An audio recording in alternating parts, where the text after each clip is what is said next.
Hello welcome back to my channel Gadu Jani വ്ളോഗ്സിലേക്ക് എല്ലാവർക്കും സ്വാഗതം. അപ്പോൾ ഇതെൻ്റെ ബർത്ത്ഡേയുടെ ഒരു ചെറിയ വ്ളോഗാണ് കേട്ടോ. ട്രാവൽ വ്ളോഗ് എന്നൊക്കെ പറയാം, ശരിക്കും ട്രാവലിംഗ് ആയിരുന്നു കേട്ടോ. അപ്പോൾ ഇതാ രാവിലെ എഴുന്നേറ്റിട്ടുണ്ട്. എഴുന്നേറ്റ് നല്ല മടിയായിരുന്നു കേട്ടോ ഇന്ന് രാവിലെ എഴുന്നേൽക്കാൻ, കാരണം ഭയങ്കര തണുപ്പായിരുന്നു. അങ്ങനെ നമ്മളൊരു 4:45 കേട്ടോ, ആ സമയമാണ് ഇപ്പോൾ വീഡിയോ എടുക്കുന്നത്. അപ്പോൾ ഞാൻ കുളിക്കാനായിട്ട് വെള്ളം ചൂടാക്കാൻ വെച്ചിട്ടുണ്ട് കേട്ടോ. അപ്പോൾ നല്ല മഞ്ഞാണ്, അതുകൊണ്ട് പച്ചവെള്ളത്തിനൊന്നും നമുക്ക് കുളിക്കാൻ പറ്റിയില്ല. അങ്ങനെ കുളിയൊക്കെ കഴിഞ്ഞതാ ഇപ്പോൾ ഒരു 6 മണിയായിട്ടുണ്ട്. നേരമൊക്കെ വെളുത്ത് വരുന്നേ ഉള്ളൂ. അപ്പോൾ ഞങ്ങൾ അമ്പലത്തിലേക്ക് പോവാണ് കേട്ടോ. അപ്പോൾ നമ്മൾ വള്ളിയങ്കാവ് ദേവീക്ഷേത്രത്തിലേക്കാണ് പോകുന്നത്. അപ്പോൾ നമ്മൾ പോകുന്ന വഴിക്ക് നമ്മുടെ ഒരു ശിവൻ്റെ അമ്പലമൊക്കെ ഉണ്ടായിരുന്നു, അവിടെ ഇറങ്ങി നമ്മൾ കാണിക്കയൊക്കെ ഇട്ടിട്ടാണ് കേട്ടോ നമ്മൾ പോകുന്നത്. അപ്പോൾ ഇപ്പോൾ സമയം ഒരു 6 മണി കഴിഞ്ഞിട്ടേ ഉള്ളൂ. അതങ്ങനെ ഞാൻ സാരിയൊക്കെ ഉടുത്തിട്ടുണ്ട് ഗൈസ്. കുറേ നാളിന് ശേഷം ഒരു 6 വർഷമൊക്കെ ആയിട്ടുണ്ടാവും സാരിയൊക്കെ ഉടുത്തിട്ട്. അപ്പോൾ നല്ല മെലിഞ്ഞിട്ടായിരുന്നു, ഇപ്പം നല്ല തടിയൊക്കെ വെച്ച് ഒക്കെ ആയിട്ട് എനിക്കെന്തോ ബുദ്ധിമുട്ടുണ്ടായിരുന്നു സാരി ഉടുക്കാൻ. എങ്കിലും ഒന്ന് ഉടുത്ത് നോക്കാം എന്നൊക്കെ വെച്ചിട്ട് പുതിയ സാരിയാണ് കേട്ടോ. അപ്പോൾ നമ്മളെ തിരുവനന്തപുരത്തുള്ള എൻ്റെ അപ്പച്ചി, അതായത് അച്ഛൻ്റെ പെങ്ങൾ, അവിടുത്തെ കൊച്ചിൻ്റെ കല്യാണത്തിന് എനിക്ക് തന്ന സാരിയാണ് കേട്ടോ. അപ്പോൾ വെറുതെ കിട്ടിയതൊക്കെ അല്ലേ, നമ്മളൊന്ന് ഉടുത്തേക്കാമെന്ന് വിചാരിച്ച് അങ്ങനെ സാരിയൊക്കെയാണ് ഇന്ന് ഉടുത്തത്. അപ്പോൾ നമ്മളിപ്പോൾ പൊയ്ക്കൊണ്ടിരിക്കുകയാണ് കേട്ടോ. മഞ്ഞാണ് കാണുന്നത്, നല്ല മഞ്ഞാണ് കേട്ടോ. അപ്പോൾ നമ്മൾ പോകുന്ന സ്ഥലമാണ് കേട്ടോ ഇതിപ്പോൾ ശരിക്കും സ്ഥലത്തിൻ്റെ പേര് ഞാൻ ഓർക്കുന്നില്ല.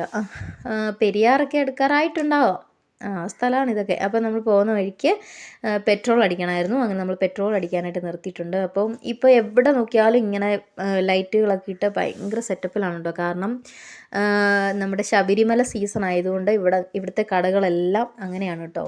ഇന്നിപ്പോൾ ഞാൻ കുമളിയിലാണ് ഉള്ളത്. അപ്പോൾ അവിടുത്തെ കടകളും അവിടുന്ന് പെരിയാറ് മുണ്ടക്കയം എല്ലായിടത്തും ഇങ്ങനെയായിരിക്കും കേട്ടോ. കടകളിൽ നല്ല ലൈറ്റൊക്കെ ഇട്ട് നല്ല ഭംഗിയായിട്ട്, അതായത് അയ്യപ്പന്മാരെയൊക്കെ അട്രാക്റ്റ് ചെയ്യുന്ന രീതിയിലുള്ള കടകളൊക്കെ ആയിരിക്കും. അത് കൂടുതലായിട്ട് ചിപ്സ്, പിന്നെ നമ്മുടെ ക്യാഷ്നട്ട് അങ്ങനെയുള്ള സാധനങ്ങൾ, ചിപ്സ് ആയിരിക്കും കൂടുതലായിട്ട് ഉള്ള എല്ലാ കടകളിലും ഉണ്ടാവുക. ഇതാ കണ്ടില്ലേ, ഇവിടെ എല്ലാ അയ്യപ്പന്മാരുടെ വണ്ടികളാണ് കേട്ടോ ഈ നിർത്തിയിട്ടേക്കുന്നത്.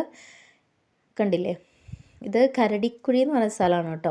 കണ്ടോ, എല്ലായിടത്തും അങ്ങനത്തെ ലൈറ്റും ചിപ്സുമാണ്. അങ്ങനെ നമ്മൾ പീരുമേട് അമ്പലത്തിൽ വന്നിട്ടുണ്ട് കേട്ടോ. അവിടെ ഇറങ്ങി അവിടെയും കാണിക്കയൊക്കെ ഇട്ടിട്ടുണ്ട്. ഇത് നമ്മുടെ ശ്രീകൃഷ്ണ സ്വാമി ക്ഷേത്രമാണ്. അതിനുശുദ്ധ ഇപ്പോൾ ഈ പോയിക്കൊണ്ടിരിക്കുന്നതാണ് വള്ളിയങ്കാവ്. എനിക്ക് അവിടെ ചെന്നിട്ട് വീഡിയോസൊക്കെ എടുക്കാൻ ഒരു മടിയായിരുന്നു കേട്ടോ, എന്താ വെച്ചാൽ ഒത്തിരി ആൾക്കാരുണ്ടായിരുന്നു. അപ്പോൾ കുറച്ച് വീഡിയോസേ ഞാൻ അവിടെ അമ്പലത്തിൽ ചെന്നിട്ട് എടുത്തിട്ടുള്ളൂ കേട്ടോ. അപ്പോൾ ഇതാണ് നമ്മുടെ വള്ളിയങ്കാവ് ദേവീ ക്ഷേത്രമാണ് കേട്ടോ. അപ്പോൾ പോയിട്ടുണ്ടോ എന്നൊക്കെ എല്ലാവരും ഒന്ന് കമൻറ്റ് ചെയ്യണം. കണ്ടോ, അപ്പോൾ ചേട്ടായി ഉണ്ട്, ഞാനുണ്ട്, അമ്മയും അച്ഛനും ഗാദക്കുട്ടിയും ജാനിക്കുട്ടിയൊക്കെ ഇറങ്ങി അങ്ങ് നടന്നിട്ട്, ഇല്ല ജാനിക്കുട്ടി എൻ്റെ കൂടെ ഉണ്ടായിരുന്നു. ഗാദു ഒക്കെ ഇറങ്ങിപ്പോയിട്ടുണ്ട്, പൊയ്ക്കൊണ്ടിരിക്കുകയാണേ. അപ്പോൾ ഞങ്ങളിത് അങ്ങനെ ഇറങ്ങി വന്നു. അപ്പോൾ എനിക്ക് കാലിനൊരു കുപ്പിച്ചിൽ കൊണ്ടിട്ട് ചെറിയൊരു വേദന ഉണ്ടായിരുന്നു കേട്ടോ. അതുകൊണ്ട് ഞാൻ പതിയാണ് ഇറങ്ങി വന്നത്. അതിനുശേഷം അച്ഛനും അമ്മയും ജാനിക്കുട്ടിയും ഗാദക്കുട്ടിയൊക്കെ വന്നിട്ടുണ്ട്. അപ്പം നമ്മൾ ഇത് എന്ത് മരമാണെന്ന് എനിക്കറിയില്ല. അതിലൊരു മഞ്ഞ കളറിലൊരു ഫ്രൂട്ട് പോലെ ഉണ്ടായിരുന്നു. അത് ഫ്രൂട്ടാണോ അതോ ഇനി വിഷക്കായാണോ അങ്ങനെയൊന്നും എനിക്ക് അറിഞ്ഞുകൂടാ. പക്ഷെ നല്ല ഭംഗിയുണ്ടായിരുന്നു കേട്ടോ കാണാനായിട്ട്. അപ്പോൾ അതൊക്കെ കഴിഞ്ഞ് ഞങ്ങൾ തൊഴുത് കഴിഞ്ഞ് തിരിച്ച് നമ്മൾ ഇറങ്ങി വരികയാണ് കേട്ടോ. അപ്പോൾ നമ്മുടെ വണ്ടി ഇവിടെ കിടപ്പുണ്ട്. അങ്ങനെ അച്ഛൻ കയറുന്നുണ്ട്. അങ്ങനെ നമ്മൾ വണ്ടിയൊക്കെ എടുത്ത് പോവുകയാണ് കേട്ടോ. ഈ അമ്പലത്തിലേക്ക് വരുമ്പോൾ ഒരു കുറച്ച് വഴി വളരെ മോശമായിട്ടാണ് കേട്ടോ കിടക്കുന്നത്. എങ്കിലും കാറുകളൊക്കെ ഇഷ്ടംപോലെ വരുന്നുണ്ട്. എന്നാലും നല്ല കല്ലുകളൊക്കെയാണ് കേട്ടോ വഴിയിൽ, കുറച്ച് വഴിയാണ്. അതിനുശേഷം ഞങ്ങൾ രാവിലെ ബ്രേക്ക്ഫാസ്റ്റ് കഴിക്കാനായിട്ട് നമ്മൾ ഒരു ഹോട്ടലിൽ കയറുന്നുണ്ട്. ഈ ഹോട്ടൽ ഓൾറെഡി ഞാൻ ഒരു വീഡിയോയിൽ കാണിച്ചിട്ടുണ്ട്. അമലഗിരിയിലുള്ളൊരു ഹോട്ടലാണ്. നല്ല അടിപൊളി വ്യൂ ആണ് കേട്ടോ, പറയാതിരിക്കാൻ വയ്യ. അപ്പോൾ ഞാൻ വിശപ്പിൻ്റെ ആ ഒരു ഉൾവിളി കാരണം ആ വ്യൂ ഒന്നും വീഡിയോ എടുത്തില്ല കേട്ടോ. അപ്പോൾ നേരത്തെ എൻ്റെ ഒരു എറണാകുളത്തു നിന്നുള്ളൊരു ട്രാവൽ വ്ളോഗിൽ അതിൻ്റെ വ്യൂ ഒക്കെ ഞാൻ ഇട്ടിട്ടുണ്ട് കേട്ടോ. എന്താണെങ്കിലും കുമളിയിലേക്കൊക്കെ വരുന്നവർ ഇവിടെ കയറണം കേട്ടോ. അങ്ങനെ ഞങ്ങൾ ഫുഡൊക്കെ കഴിച്ചു. അപ്പോൾ ഞങ്ങൾ തിരിച്ച് വരുന്ന വഴിക്ക് അവിടെ കുറേ പൈനാപ്പിൾ ഉണ്ടായിരുന്നു കേട്ടോ. അത് 5 എണ്ണം 100, 3 എണ്ണം 100 അങ്ങനെയൊക്കെ പറഞ്ഞിട്ട് വിൽക്കുകയായിരുന്നേ. അപ്പോൾ അവിടുന്ന് ഞാൻ കുറച്ച് പൈനാപ്പിൾ മേടിച്ചിട്ടുണ്ടായിരുന്നു. അപ്പം നല്ല മധുരമുള്ള പൈനാപ്പിളായിരുന്നു കേട്ടോ, നല്ല ടേസ്റ്റായിരുന്നു. അവിടുന്ന് തന്നെ നമ്മൾ കട്ട് ചെയ്ത പൈനാപ്പിളും മേടിച്ചിട്ടുണ്ടായിരുന്നു. അത് ഒരെണ്ണം 10 രൂപയായിരുന്നു കേട്ടോ അതിൻ്റെ റേറ്റ്. അങ്ങനെ ഞങ്ങളെല്ലാവരും കഴിക്കുന്നുണ്ട്.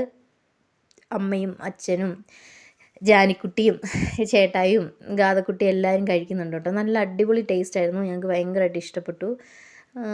കണ്ടോ, ജാനിക്കുട്ടി കഴിക്കുന്നുണ്ട്. അതിനിടയ്ക്ക് അച്ഛൻ പകുതി കഴിച്ചിട്ട് ഗാതുവിന് കൊടുക്കുന്നുണ്ട് കേട്ടോ, എനിക്ക് മതി എന്നൊക്കെ പറഞ്ഞിട്ട്. അപ്പോൾ അതാ ചേട്ടായി ഉണ്ട്, ചേട്ടായും കഴിച്ചുകൊണ്ടിരിക്കുകയാണ്. അപ്പോൾ നിങ്ങളെൻ്റെ വീഡിയോസൊക്കെ കാണുകയാണെങ്കിൽ ഒന്ന് സബ്സ്ക്രൈബ് ചെയ്തിട്ട് കാണണം കേട്ടോ. അതിന് ശേഷം എന്താ അച്ഛൻ നമുക്ക് കുറച്ച് നെല്ലിക്ക മേടിച്ച് തന്നിട്ടുണ്ടായിരുന്നു കേട്ടോ, ഉപ്പിലിട്ട നെല്ലിക്ക. അതിൻ്റെ വെള്ളമാണ് കേട്ടോ, കാന്താരിയും വെള്ളമൊക്കെ കുടിക്കാൻ നല്ല അടിപൊളി ടേസ്റ്റാണ്, സൂപ്പറായിരുന്നു. അപ്പോൾ ഞങ്ങളിത് അങ്ങനെ നെല്ലിക്ക കഴിച്ച് പകുതി ആയപ്പോഴാണ് കേട്ടോ ഞാൻ വീഡിയോ എടുക്കുന്ന കാര്യം ഓർത്തത്.